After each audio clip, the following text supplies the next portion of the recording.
Thank you, Matt.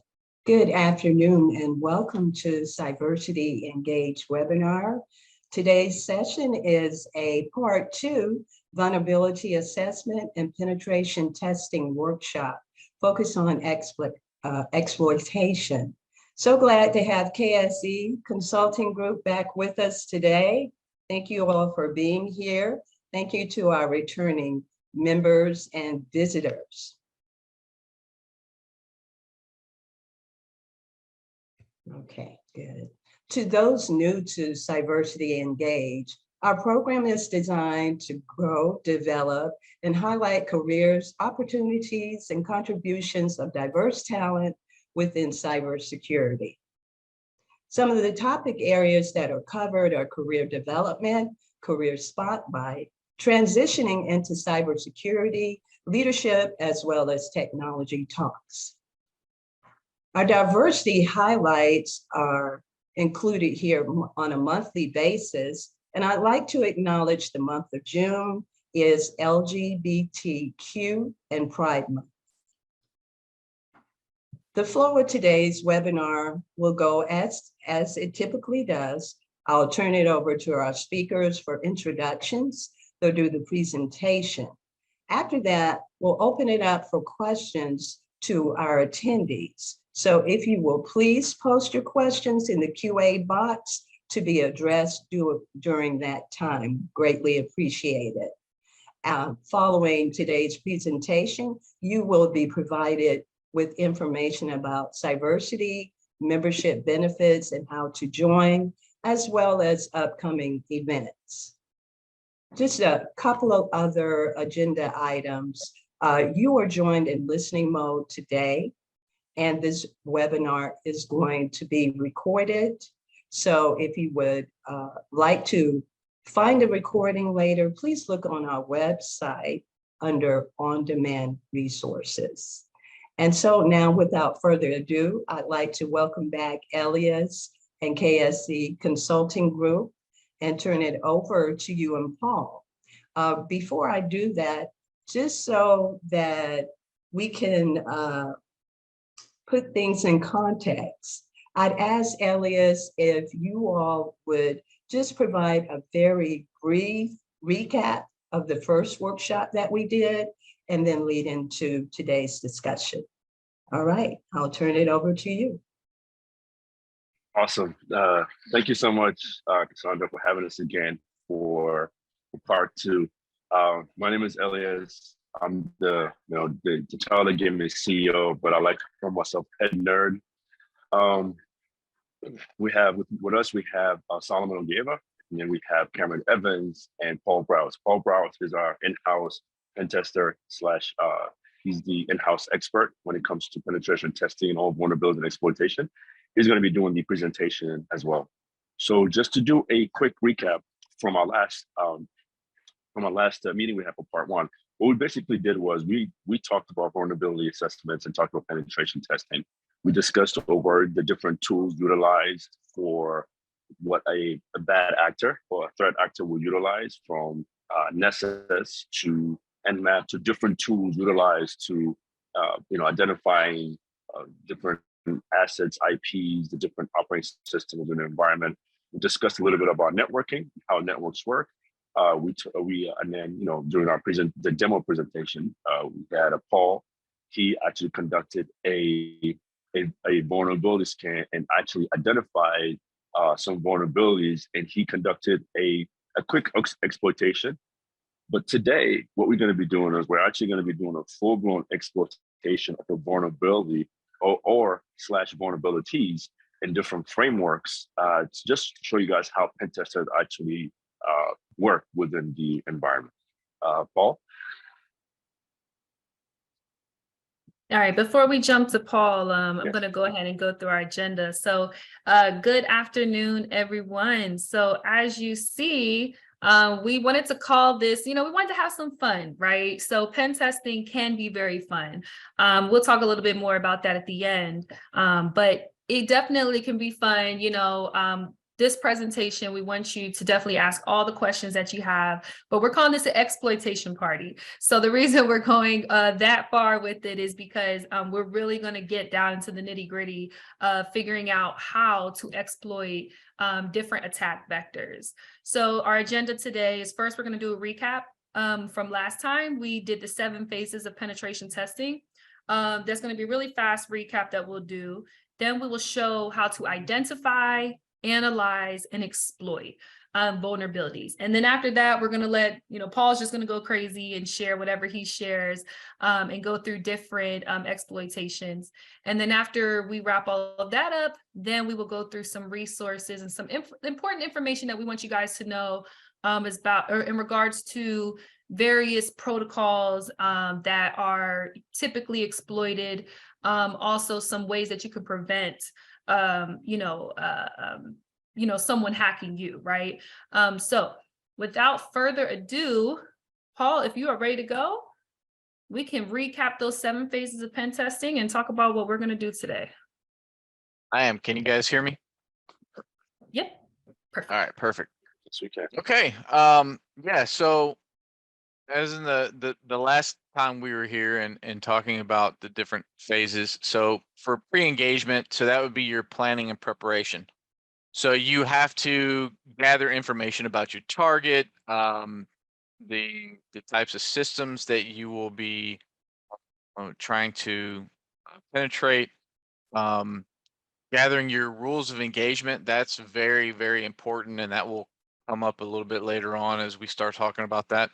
And so once you have the prep work done, you have your rules of engagement, then you're going to start doing some information gathering, which is in your recon, also OSINT. So in a traditional penetration test, say for instance, I was going to do a pen test on KSE. I would start looking at things like LinkedIn and other social media sites to see if I could maybe get some emails and things like that of team members or any other employee within KSE. And the reasoning behind that is social engineering. So you can have the most hardened system in the world. And by hardened, I mean, you have it so secure that and up to date and everything is tugging along fine. All it takes is that one person to click a link in a phishing email and everything goes downhill. Because basically you've just let somebody in the front door. If you think about the house, you could have 5 deadbolts, the chain, you could even have that the bar that goes across there. And if somebody lets person in, it's the same thing as the phishing email. All right. So in phase 3, we're going to be doing our discovery. So this involves doing some fingerprinting and scanning. And when it comes to fingerprinting and scanning, there are some basic tools that you would use for the penetration test. One of those that we demonstrated last time is Nessus. So Nessus is a vulnerability scan tool. It scans the network. You can either do it from outside the network or you can do it from inside the network. Being inside the network, it would give you a lot more surface area to scan. Outside the network, it would be if a hacker was actually looking at your network to try and attempt an exploit or gathering that information. Also with fingerprinting, and what I'll be demoing today is utilizing Nmap, which is a basic port and protocol scanner. It'll also discover the versions that your computer system is running. So if you have Windows 10, it can tell me that you have Windows 10. It could even tell me what service pack you're on and things of that nature. So very Yep, important. which we are going to cover in the next slide. So Yes. yep, go ahead, Paul. Yeah. So sorry, getting a little bit ahead, Cam. So again, Nmap, very powerful tool, and it is utilized in pen testing almost always. I don't think I've heard of any pen testing without doing some Nmaps. So in phase 4, vulnerability assessment, that's our initial exploitation. So that also is not just initial exploitation, but it is the vulnerability research. So if you get if you spot a vulnerability, then you have to go research it to figure out how it's going to be initially exploited. All right, and then obviously phase 5 is the exploitation. You're going to get in. You're going to attempt to elevate your privilege, or gather the important data that you may be able to find. In the case that we're going to do today, it's basically just to get in and either obtain root access or administrator access. And then of course, phase 6, that's cleanup, that's post exploitation. And that's just making sure that you set the system back to the way it was before you started creating various or exploiting the vulnerabilities. And then phase 7, and phase 7 is very important for the penetration test, because you are going to explain to people that may not be very technical what's wrong with their system and how they can fix it.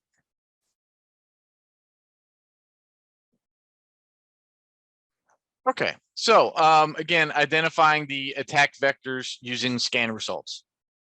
So the last time we were here, we ran, we demonstrated running a Nessus scan and how you do that. And just understand that in the real world, a bad guy, he's not going to use a Nessus scan unless he just wants to, announce his presence. Okay, it's not a quiet way to analyze a system, and it can set off the intrusion detection system. Could even trigger an intrusion prevention system to come down and block the IP that you're utilizing. Now, with that being said, though, we did demonstrate how it can scan the system and enumerate all of the various potential vulnerabilities. And it'll tell you within the Nessus scan how to remediate those vulnerabilities. So it is good in that regard. And you would use it on an official penetration test, basically because they already know that you're going to be coming into the system, unless you get like a red team event or something. But again, that goes back to what I talked about, very important rules of engagement. Now, onto Nmap scans. This is what a bad guy would use. Definitely, it can enumerate your network quietly. It will tell me, ports, protocols, and services, versions of those services or operating systems. And you'll see why that's very important here in a moment. And again, the best thing is it can be done without setting off those intrusion detection systems and intrusion prevention systems, so they don't know that you're there. And it is always used, or should always be used, on any pen testing engagements. There are a couple similar tools, but they rely basically on the Nmap scan engine. So go ahead for the. So also to highlight on this slide as well, the reason we also wanted to show you these two different scans is because, of course, we know penetration testing right? That is, you're on an engagement, right? You're a professional. But we also want to show you, what the bad guys are actually doing, like our actual hackers out there, our threat actors as well. So as we go through this entire process, we're kind of looking at it from both lenses, and we're going to kind of cross, back and forth. And, it's for you to think like a bad guy in order to provide the best service to your clients as a pen tester and or ethical hacker, if you want to call yourself that. All right, so Paul is going to open up his screen and he's going to share one of these scans with us. I'm going to stop sharing, Paul. Right. Share screen. And so as Paul is pulling this up, we are going to get really technical here. So please add your questions into the chat. You're going to be looking at, yep, go ahead. Yeah, so just to, let me know when you can see it. Yep. All right, so quick recap. This was the Nessa scan previously that we performed. And again, like I said, it gives you the rating for critical or high. It tells you the name of that vulnerability. And it looks a lot prettier when you're actually in Nessus. It gives you a little color coding. So for today, the first machine that I'm going to demonstrate on, the first vulnerable machine that I'm going to demonstrate on, and I'm going to preface that with never try to hack anything without permission. Ethical hacking. So these are machines. These are virtual machines. They're on my own computer. I am not out hacking anybody or any entity. These are mine. I just want to state that just up front. So, yep. And so, Paul, so the first step we're going to take is we're going to go to that Nessus scan and then identify one of the vulnerabilities that we're going to be going over. Sure. So again, Nessus scan. There's a lot of different vulnerabilities here. One of the things that we will be focused on is primarily SMB.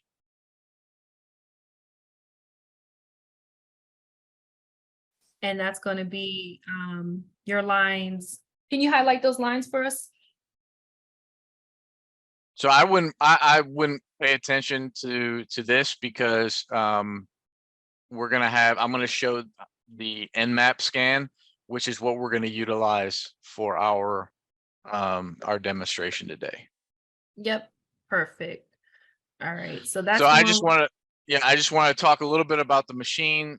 So this is a vulnerable Windows 7 machine. Okay. And I went ahead and ran the Nmap scan prior to coming on, only because for the sake of time, it can take upwards of a few minutes. Sometimes it can take longer. So a little bit about, yes. Paul, apologies. Is it possible to open up a second Nmap window just to show how you run it and come back to this window real quick? Oh yeah, sure.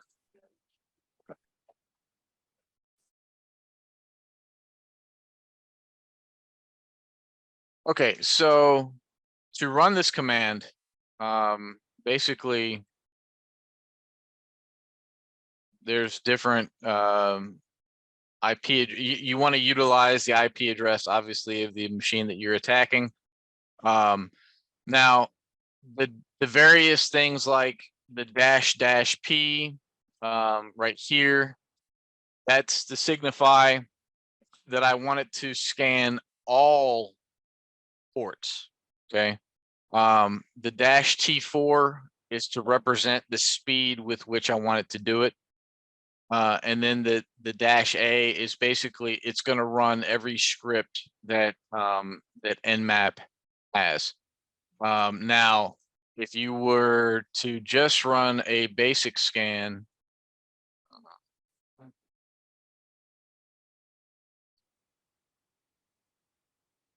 the basic scan might be done quite fast.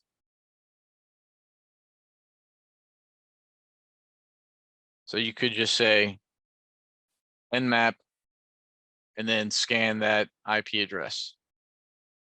Now it says that it seems like the host is down and that it may be blocking. So that's when you can try other different things, as it suggests -p and so again, there's other variations as well. You could say that you want it to just look at the versions of whatever service that it finds open. And those are very important to look at. Number one, you want the port. Number two, you want to see what's running on that port, what type of service is it? And number three, any information that you can gather about that service.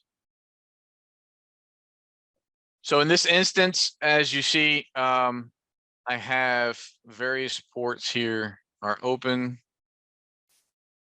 So port 139 and 445 are, those lead back to SMB usually.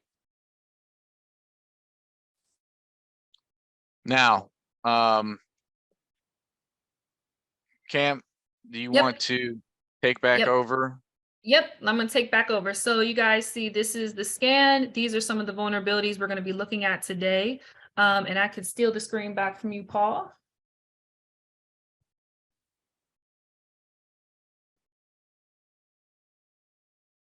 All right, so we chose our attack vectors that we are going to be exploiting today.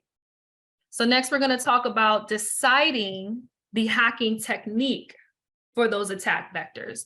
So if you want to go ahead, Paul, and just run through like that next step of making a decision of the actual hacking technique, and just kind of defining what those two things are. Sure. So basically, when you want to figure out what your technique is going to be, that will greatly depend on your rules of engagement. There are attacks out there that will that could potentially take down a server, in a sense, performing a denial of service attack. And it may be unintended.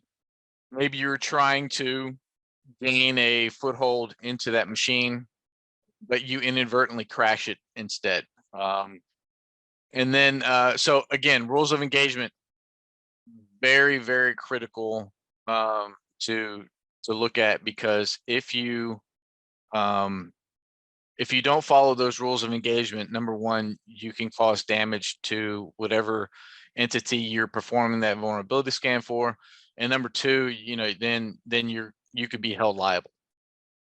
Okay, so I hope that makes sense for everyone. So again, once you have conducted your scan and you have some ports and protocols and services that are open, obviously the next part is to research those. Okay, and that is where we would move on to the attack vectors. So attack vector, a point in space that a threat actor can take an aggressive action against. And that involves evaluating the target's unique security posture. And then you want to develop the a tailored approach to that. So you don't just come in, run a scan, and then say, oh, I'm going to pick that port to hit, because it may not be the port that you want to actually attack. All right, and so Paul, if you want to go ahead and open your scan back up and kind of walk us through your analysis of those different attack vectors and vulnerabilities. Sure. And then let us know exactly what hacking technique that you're going to use. So Kali Linux does come with a couple, does come with several tools that you can use. So what I would look at is some of the versions. So for this instance, I want to do a Windows 7. I may even, I'll search it by as much as I can put on there. So we have a tool called Searchploit.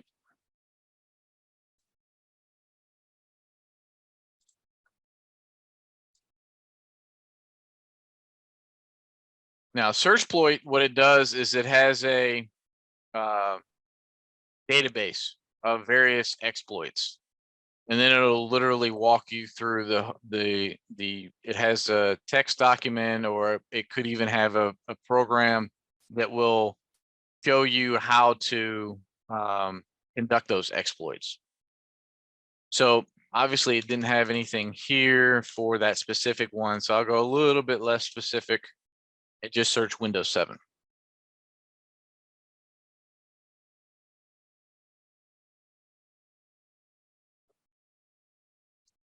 The other method also is I'm going to utilize Google. And I'm going to put Service Pack 1, and I'm going to add that exploit. So immediately when I put Windows 7 Ultimate 7601 Service Pack 1 exploit, the first thing that pops up is this MS17-010 Eternal Blue. So Eternal Blue was actually developed by NSA. So I could, if I click on this, it'll take me to the Rapid7's website, and it'll talk about the exploiting. So I would look at that. Plus, I might look at GitHub for exploiting Windows 7 Professional, or any other different, basically any other websites that you might come to the CVE details and look at Microsoft 7's and all the details that they have there. That would be something that you could also find if you did a Nessus scan. Just to also add to that, Paul, to the folks listening in, Rapid7 is also actually another scanning tool as well. So what Paul is doing here is basically identify the vulnerabilities. And what he's doing here, he's researching to see, okay, let me see what are the fixes, and then let me see what are the detailed description associated with that vulnerability. So Paul, as a hacker, as a pen tester, he can actually go in and try to identify to see if that system do in fact have these following weaknesses within the environment, so he can actually exploit it. Exactly. And as Elias said, Rapid7, they have a product called Nexpose. So instead of Nessus, they have Nexpose. They also have another tool that will be showing you here shortly.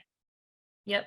So Paul, did you choose your hacking technique that you're going to be using for SMB? I did. I have Okay. chosen it, and give you the screen back. All right.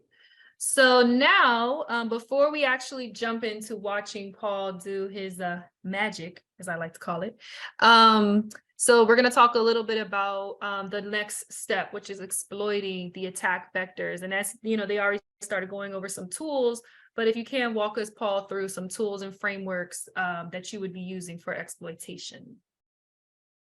Sure. So some of the tools that are commonly used in any pen test to exploit attack vectors are Nmap, as I've shown you. Burp Suite, which we demoed that last time we were on. Mm-hmm. Yep. Yeah, we did. Yeah. So Burp Suite allows you to interact with websites and web applications for exploiting various vulnerabilities. The last one on here is Metasploit. Metasploit is a very, very powerful tool, and it's actually developed by Rapid7. So Metasploit allows the hackers to not only conduct scans, but actually create the exploits and payloads. And payload would be the malicious, program or whatever it is that you want to deliver to the target computer or target system. Along with that is frameworks. So the real purpose of a framework is to kind of gather all of these tools that you need to conduct penetration tests, forensics, and all of that, and pack it all into one spot for you. So what you've seen me use today is Kali Linux. That is probably one of the most popular and one of the oldest. If I remember correctly, I believe in the past it was called Backtrack. Might be wrong in that, but it's widely the most popular. You will also be able to utilize that if you were to try various places like Hack the Box and try Hack Me. Now also on Hack the Box, you'll run into Parrot Security. So Parrot Security is very similar to Kali. It may have incorporated different tools than say Kali Linux. And then Black Arch Linux is another form that is similar to those two. All right. Over to you, Paul, for our official exploit party. Right.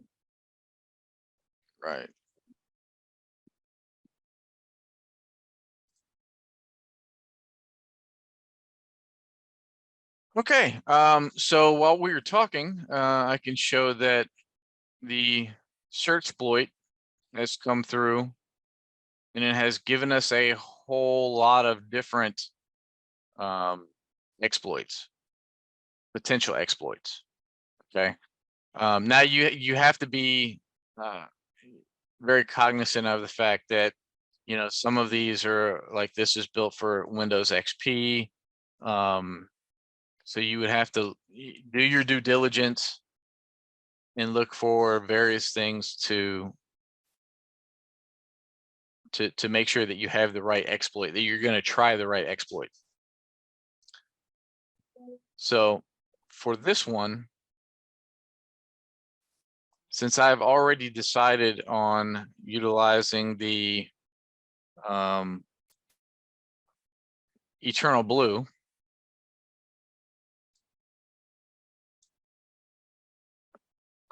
the best thing is that I can go into Metasploit. So this is Metasploit.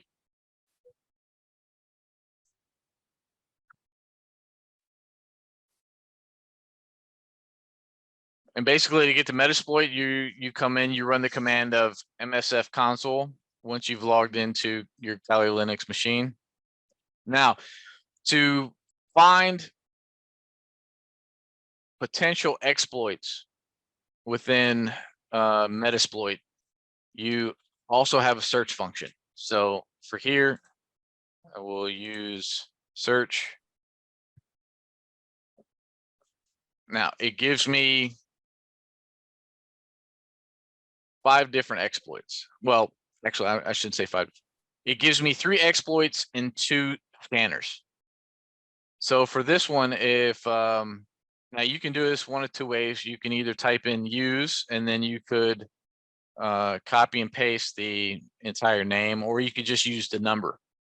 So for this particular one, I'm going to say let's use 3 because I want to scan this machine to make sure that I have the right or that I have the right exploit. So by typing options, I can see what I need to set in here. So obviously I need to set the R host. So let me go back. I need to get my IP address.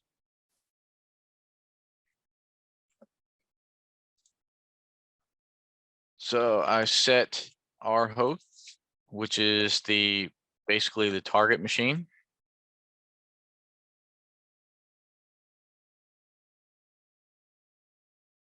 Now that I have that set correctly, if I needed to change anything, if I needed to change the port, I would just set and R port. And then if you see L port or L host, that is your machine or the listening machine. Now it's just as simple as typing in run. So it tells me that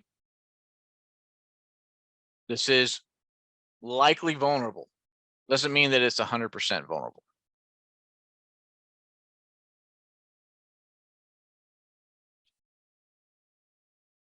So again, I'll search. So I'm going to say, all right, let me use the eternal blue.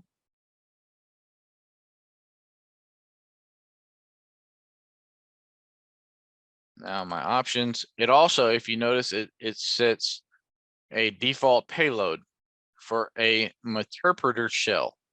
So this gives me a reverse TCP shell, which will enable me to take command and control over the target machine. So again, I'm going to look at options. So I have to set my R host again. And then basically I can leave everything else as default. I already have my L host set. And then it's as simple as typing in run.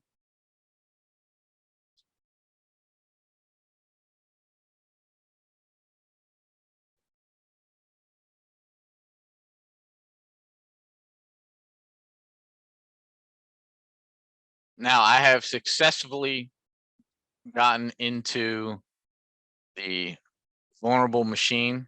As you can see down here, it'll say when. On occasion, it'll come back and it'll say failed. You just have to retry the exploit again. You may even have to change the payload. Sometimes a staged payload, as this was a staged payload, will not work, and you need to send a just a non-staged payload. And if you send a non-staged payload, it just kind of throws it all in all at the same time. Now, to verify that I have it,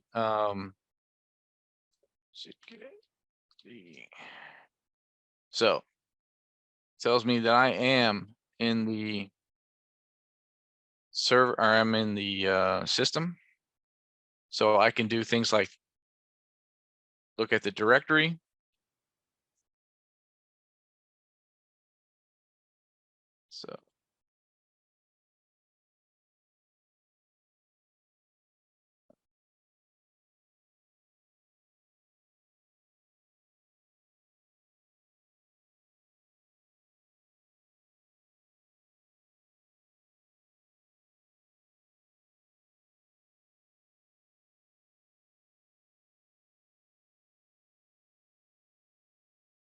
So now if you notice here, I am basically in the Windows system, looking at it as if I was in this file explorer, if you will.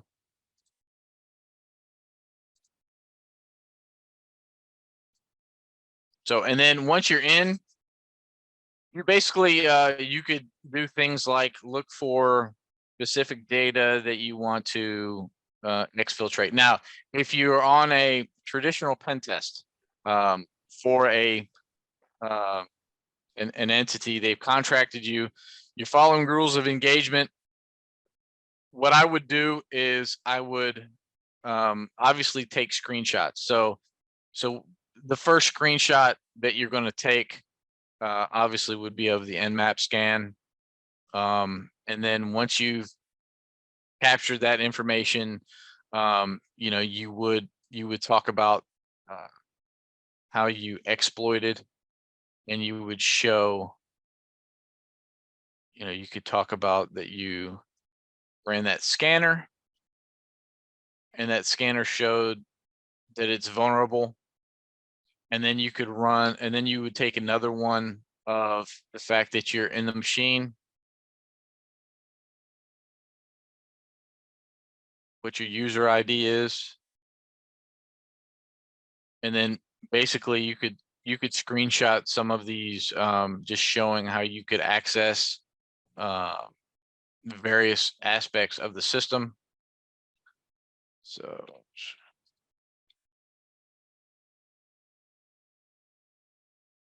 So now I am in, I'm gonna go to users.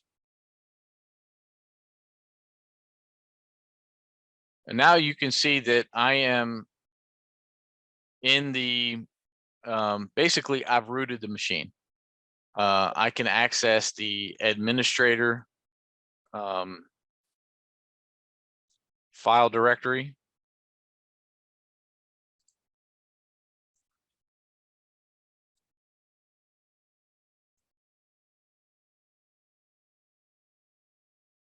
And now that I'm in here, I can, change things. I could delete the boot. There's a whole lot of damage that you could do, but there's also other things that, maybe you're looking for documents. So how many of us keep stuff on their desktop? So I see something that says important documents, right?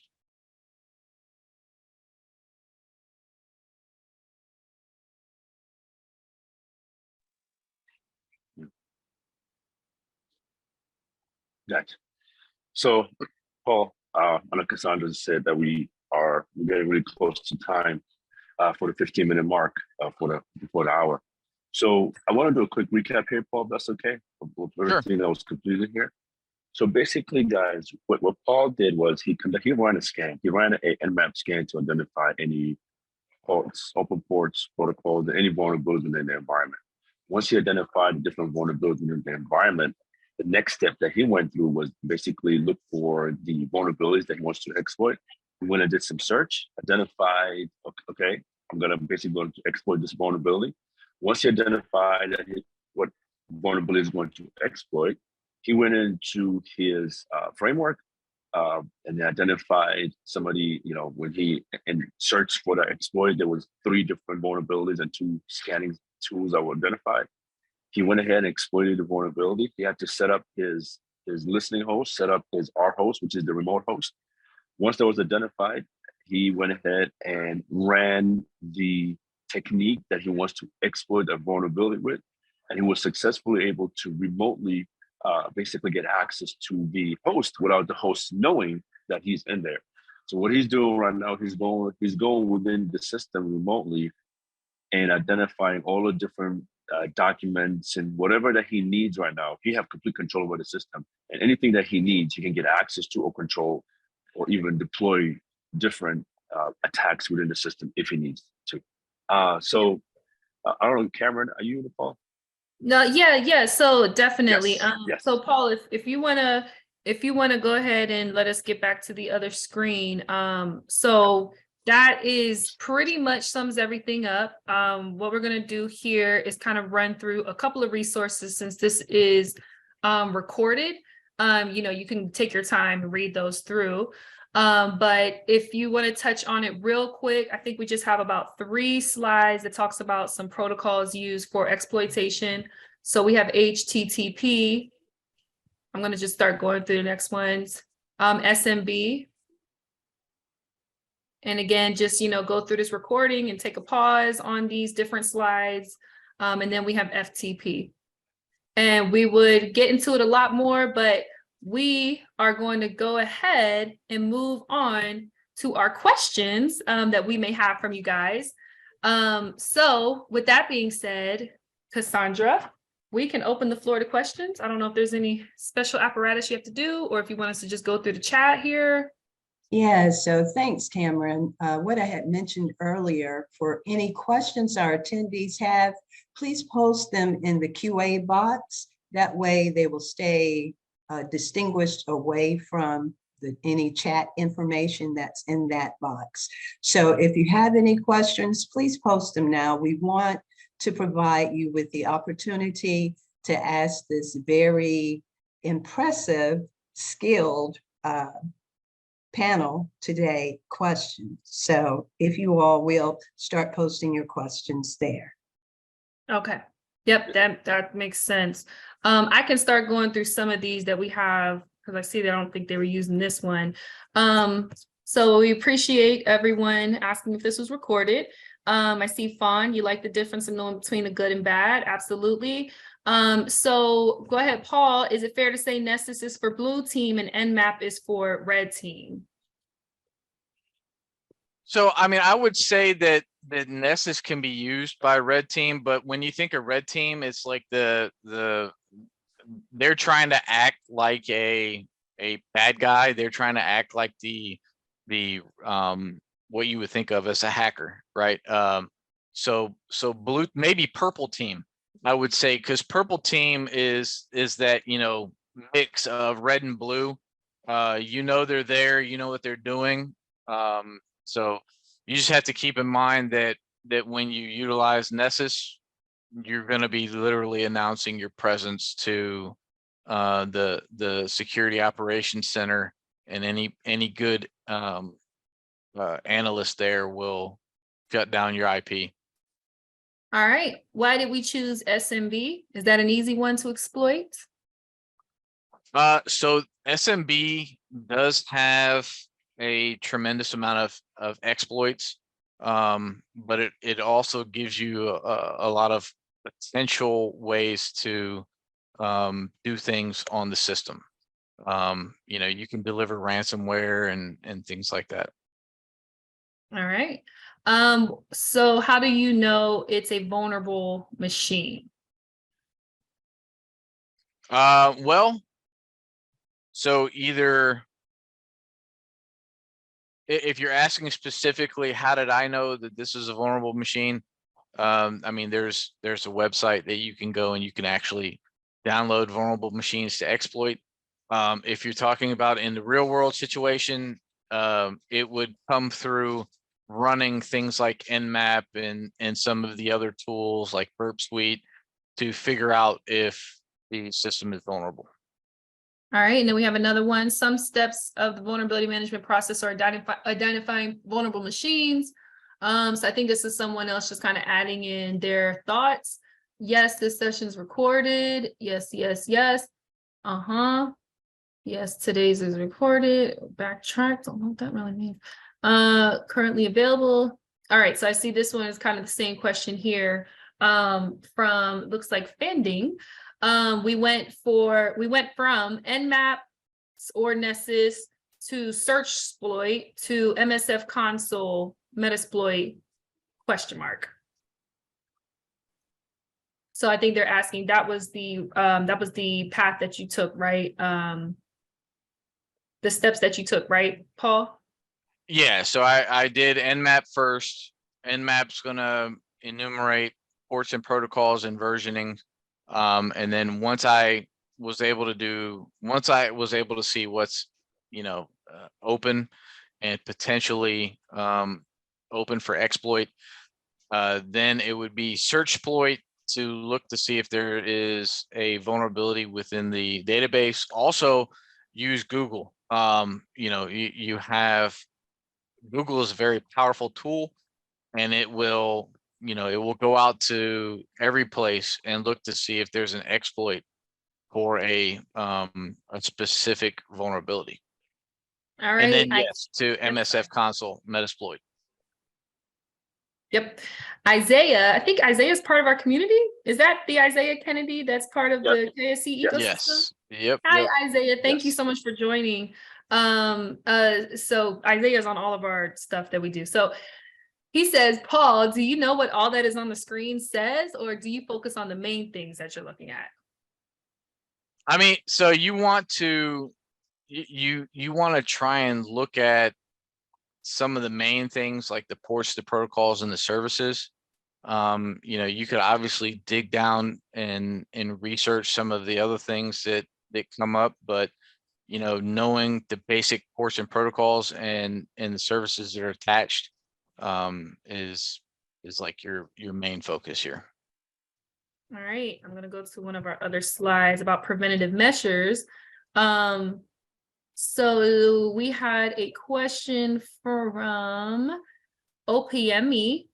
Are they also from our community? I'm sorry. How can a layman victim defend against this kind of attack? So I opened up our preventative measures here, but did you want to kind of dive into that a little bit, Paul? Yeah. So number one, obviously for this particular system that we looked at, it would be, and so Windows 7 is end of life software. So Windows is no longer offering any security updates for that. So in this particular instance, it would be, upgrade, which would kind of fall under patch management in a way, right? The other part is, having endpoint security, having your intrusion detection system, your intrusion prevention system, really your firewall, all of those things like that. So the number one thing that a layman person can do is make sure that they're on patch management, because you're not going to have, the crazy tools that an organization would, but you do have your own endpoint security, right? You do have your antivirus, anti-malware, you have a Windows firewall and things like that. Yep. All right. So we have an anonymous attendee who threw a question here. This should be a fun one. So sorry if this is unrelated. It may have been a topic of the last lecture. At the beginning, you were talking about OSINT gathering emails. I just used the harvester last week for good intentions, but it's turned very ineffective. It went from being able to find almost any email to practically none because of locked API keys, Google rate limit blocking. Do you have another recommended go-to for that? Oh, wow. So there are, I think it's hunter.io.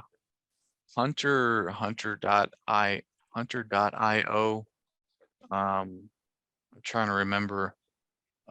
Oh, I don't have it loaded on this computer.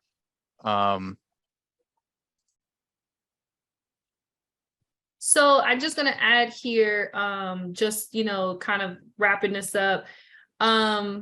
So this is obviously, right, like a crash course, a way to get your eyes acclimated with pen testing, right? There's a lot of different components here. So I see a lot of different questions about, the scope of what this was.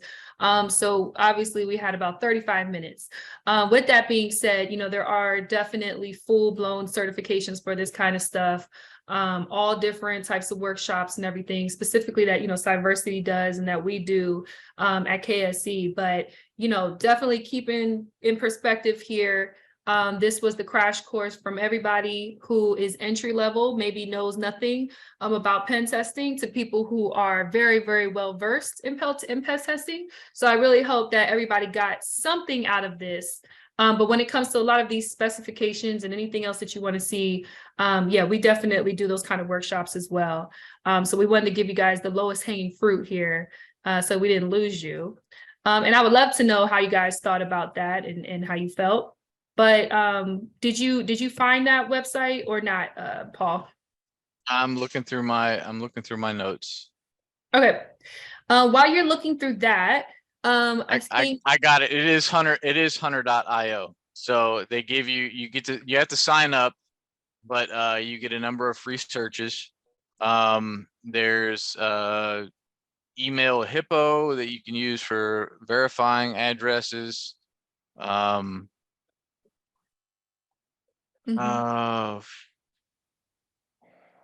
hunter.io is probably one of the ones that you'll want to look at. All right. And then Deo, he asked, do SIMs easily flag such attacks? It depends on how loud the person is that's trying to, and when I say loud, it's what techniques are they using?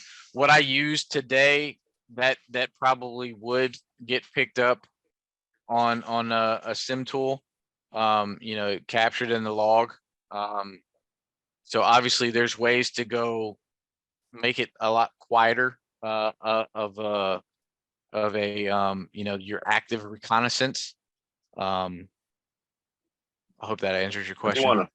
I do want to add to that real quick, is just as a pen tester, just as pen testers are actually figuring ways of how to be quiet, you have to also remember SIEM tools are also working on ways on how to identify those quiet methodologies. So there's some SIEM tool companies that actually hire to actually hire pen testers or ethical hackers to help them, modify the tool and make the tool even better to pick up on a lot of these pen testing techniques. Yep. And then I see we have someone, Calvin Whitney, which is a nice name. I knew nothing about how pen testing worked until today. That's awesome. Eric Beasley, one of our favorite people. A SIM will detect anything, but it only alerts if it is configured right. Remember your lessons, Padawan. And then hi, Eric. We're so happy to see you. And then it looks like Jawan Spencer. Now I'm mad I missed the last Pen Top workshop. This was the perfect lunch break. Well, I appreciate you saying this was the perfect lunch break. You. I could probably think of a few other types of lunch breaks that would be perfect, but I really appreciate that. Also, Cameron, don't mean Yes. to interrupt, but our operations team did post the link to the YouTube for the first workshop we had. That's up somewhere in the chat session as well. And it's also on Cyversity website under on-demand resources. Perfect. That's perfect. So we have about 2 minutes. So I'm just going to open the floor to my team in particular. I don't know if we have some of our other instructors and our team on. I know we have one person, his name is Michael Asari. He does a lot of our networking kind of information that we provide. We also have Solomon Ogieva. He also is, part of doing the workshops and everything like that. As you guys can tell from Paul, he is a real pen tester. And I wanted to point this out to all of you who wanted to get into pen testing. I mean, one of the reasons that we love cybersecurity and we push it with a lot of like underserved communities or underemployed individuals or any of that kind of thing is we push a lot of people into pen testing because, you don't have to be, you're getting hired for your skills, right? And for your knowledge. And yes, you do have to kind of provide those final reports at the end where you communicate well. But this is a skill that you can learn, you know what I mean? And it's something that you can definitely believe in yourself. And so I hope we showed you today that it just takes some exercise, and this was in 30 minutes. So we're so grateful to have the opportunity. Thank you, Cassandra. And You're Elias. welcome. Thank you all so much for being here today. If you could release the screen share so I can bring up. Yes. Thank you. So again, thank you all so much for being here. KSE is the best here. You all got a lot of free information, free training. I do believe you all mentioned you had a Discord community as well. So, I recommend that our attendees follow up on that. Also, Cyversity does have training opportunities as well, that's mentioned before. I'm just going to share a little bit about our mission and our cause, which is our mission is the consistent representation of women and underserved, underrepresented minorities within the cybersecurity space. So that is the heartbeat, that is the purpose and mission that we're focused on. The cybersecurity community and profession has such a huge workforce gap. And we're trying to provide this opportunity for so many people out there. This can create economic mobility for many, many people. So we want to thank you, KSE, again, for your expertise and your time today. A little bit more about Cyversity. We have various programs designed to help you learn more about different areas in the profession. You can also assess your skill sets through Competency Core. We do have development and training scholarship programs provided to you as well, and a mentorship program, and then also chapters throughout the US. So please check out our website. We'd love to have you become part of the community. We have just a low base membership fee, $100 for professionals and $20 per student, and that is on an annual basis. Next, I'd like to talk a little bit about our national conference coming up in October. October 29th through the 31st, we are now taking call for speakers. And so if you're interested in presenting, please check out our website to submit what you'd like to speak about before June the 29th. But check out our website for more information there. Lastly, I want to thank our attendees for joining us today. I hope you found that this topic was valuable. We also are providing a survey, and we ask that you complete that to provide us with feedback on today's event. I'm going to wrap up with a couple of more things here. Cyversity has access to Cybrary IT, which is a learning management system. Right now, we have available 8 slots for active Atlanta chapter members. If you'd like to gain access to that, it provides training, certification prep for all levels of cybersecurity professionals. If you're transitioning in, it's a great resource to utilize as well. And that would be independent learning, practice test questions for certifications and things like that. Our next event that we have coming up will be in August on the 4 quadrants of security compliance programs. And we're also organizing other events. Please check out the website on the events page for other events that are in the planning process to be posted out very, very soon. And on that note, I would just say thank you so much again, Cameron, Elias, Paul, absolutely awesome. We appreciate you. And until next time, we hope that you'll join us back again, and maybe we can make that in-person event happen. Okay? I love that. Thank you so much. We love Atlanta. Okay. Thank you so much. Thank you. All right. Thank you. Thank you. All right. Bye, guys. Bye-bye. Stay safe and stay connected, everyone. Absolutely. Absolutely. Bye. Have a Bye-bye. good day.